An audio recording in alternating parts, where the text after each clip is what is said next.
My son met my mum and dad only a few times.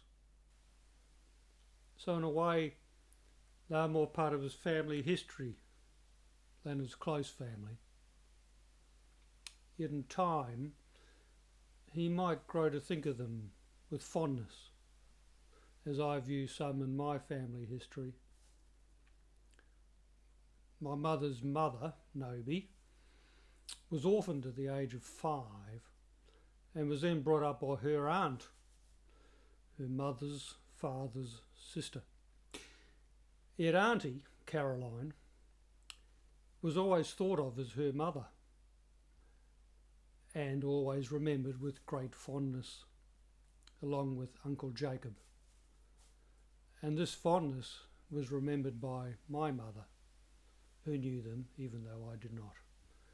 And so I think of them with great fondness. I look back on our family history and begin to appreciate that we stand in the middle of our own mandala, in the now, with all our ancestors in our DNA. We stand spiritually through our karma of our person, family groups, ancestry, country, and living in the centre of our mandala, we intersect all the other mandalas that we have contact with.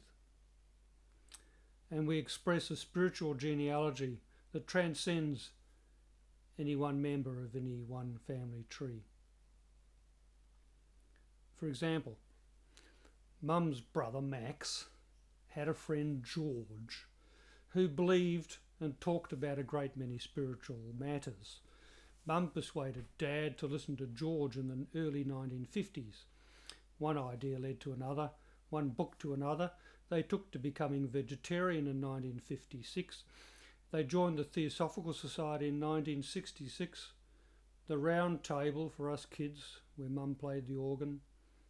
They met friends Charles and Zora, who introduced them to a finer quality of coffee than that instant rubbish.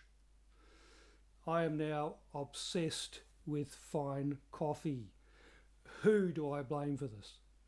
Charles, Zora, Mum, Dad, Max, George? In some ways, I did a lot of grieving for my relationship with my parents some time ago. I grieved for a loss of deep conversation.